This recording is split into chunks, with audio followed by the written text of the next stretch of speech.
N'hésitez pas à liker la vidéo si elle vous plaît et si vous êtes nouveau sur la chaîne, n'oubliez pas de vous abonner et d'activer la notification pour ne rater aucune de nos prochaines vidéos. On commence. Mesdames, Mesdemoiselles et Messieurs, bonjour et bonsoir. Merci par ce que vous êtes nombreux en train de suivre à travers le monde avec notre chaîne. Préférez votre chaîne et besoin qu'on s'abonne chaque jour. Kinyabanakin, merci pour votre fidélité. Aujourd'hui, on va parler sur l'actualité qui se passe au Congo, Makambozo Leka. Mais on va faire l'intervention du général Malila à travers cette émission. Toyambaye en direct, Toto Sola, toujours Makambo. Ezoleka, Nambo Kanabiso. Actualité, P. Makambo Mitakalisation. Yaba, frère en Christ. Je reçois déjà le général Malila. Général Malila, bonjour. Bonjour, ouais. Yannick Wenge. Oh, Yannick Wenge, du grand journaliste. Problème est institutionnel. Aujourd'hui, on a des problèmes, c'est que problème est quoi, les sources données. Problème ezali parce que toujours mon ba musicien ensemble ba mitaka la bango bima Mike Kalambai to moni Moïse Mbie toujours mon ba mitakalisation ya ba Mike Michel Bakenda na moi so sala ki clip na Moïse Mbie était que baza ba congolais yo oza combattant aux Afrique du Sud réaction les amis. En tout cas, réaction à mes dans d'abord, il faut restituer le monde.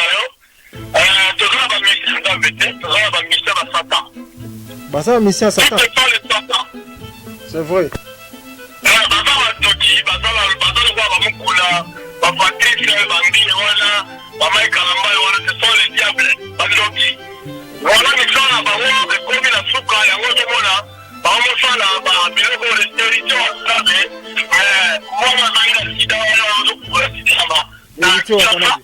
Vérité.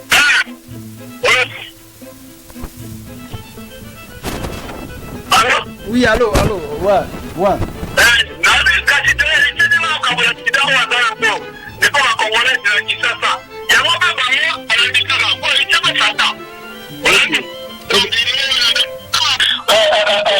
La population,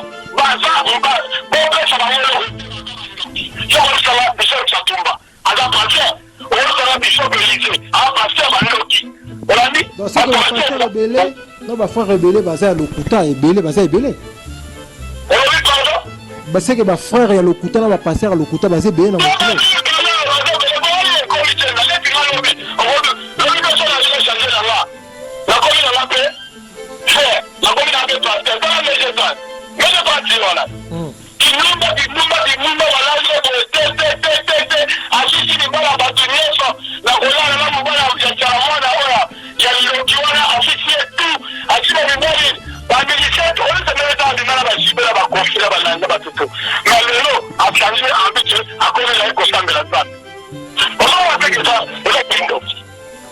ok, mais si vous êtes moi c'est que Mike Kalamba ya lobaki na télévision lobby mambuzo ba Mike Kalamba bimisi buzo ba Mike Kalamba oh Mike Kalamba na micho asali ku église ba baby ke azan église azote abato pe azoku isabato ogolo bani par rapport à réaction na yo par rapport à moi si Peniel moi c'est Mike Kalamba ninga obe ba vérité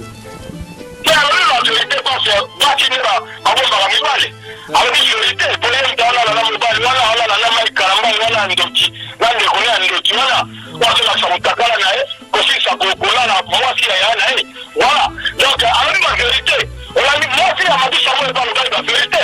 Après m'a dit ça moi à la TV à la maloba. Alors la vérité parce que y a des criminels sur la Mike Kalamba. Voilà pas milliona, il fallait que l'église soit Panzana. L'église soit Panzana, avant de monter en Zambété, avant de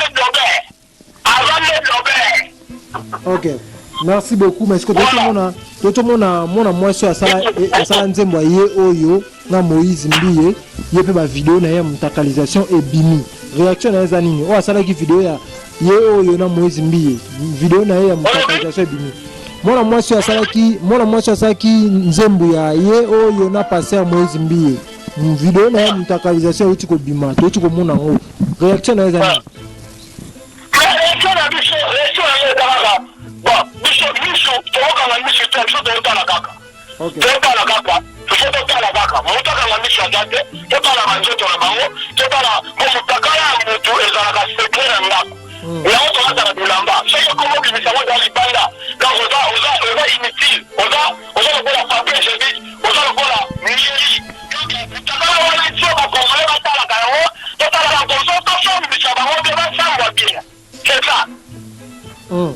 Pour mboka na biso ya pour mboka na biso olobi nini salama par rapport à année oyo Félix Sekelo ba kezi eza année action nini salama action nini salama na année oyo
Ok. Merci beaucoup, Général Malila. N'habitez Balobi, tout le monde s'est hérité. Balobi quand déjà Baluba, Mutubao qui s'est Sony, Baluba Mbosa va vidéo, ma belle Baluba Mboti qui a mis Takala na internet. Babika Baluba, tout le monde solo parce qu'après m'a hérité Watanabe, Babisa Baluba Mbao qui va congolais Sony, Baluba Mboti qui a mis Takala na internet.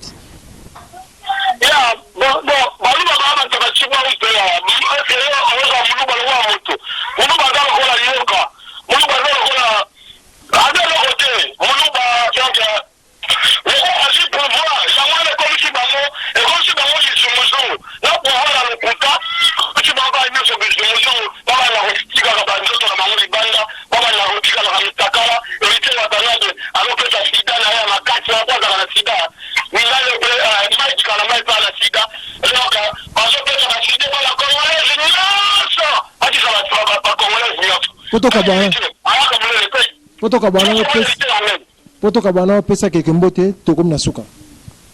En tout cas mbote na pesa na tous les combattants à monde entier to na eloko moko na pesa mbote na conseil ya fali pour pas péter et rebeter la France. Et ça interdit to va que conseil a fait au milieu de 2 ans à Cape Town était là je vais aller dans tellement dans le ko beta te beta. Ba tenyo so ba la porte la Paris da ko que soit en Brescio ba voilà le Rombo ba commandant le commando va tout conseil ya fali et beta qui m'a la Londres va tenir sur la que ça me pas Joël Conde le grand journaliste la Kisasa la personne de pas Yannick qui est le grand journaliste comparable la personne de ce pas Bibi Simongo donc va combattre nyonso on va bunela ka solo on va collaborer avec la mec à Londres ba milibi on a dit ba milibi ba pas ni tenda on a dit on va combattre solo on va voir que là ali changement ya moka la possibilité mbote la possibilité ba tout beaucoup fa. Ok, merci beaucoup. C'était là le général Roger Malila depuis Cape Town. Il assiste à une émission Oyo, mesdames, demoiselles et messieurs. Restez toujours branchés et soyez connectés pour s'abonner massivement à votre chaîne YouTube Kini Abana Kini. Vous ne serez pas déçus car vous recevrez l'information réelle, nette et claire sur notre chaîne Kini Abana Kini. En tout cas, merci à tous. Ngai, Général Malila. Ciao. Pour nous s'abonner, ils en ont facile. Mais tout est bakaka diboku yae. Ngai dobika place ba mesonika abonner, s'abonner. Ba fanatique papa maswako ba tout balinga ngai bokende ko s'abonner. utale sheni moko bamesonika kubima wana ukeka kakote ya kwen wana ngetala pala simoshi bamesonika s'abonner ngeme bakadiboku yayi ngeme dobika plasine mara moko komi s'abonner ngetala eloko moko bima kalukula ngunga lokula ngunga katoliki odobiki lisusu wana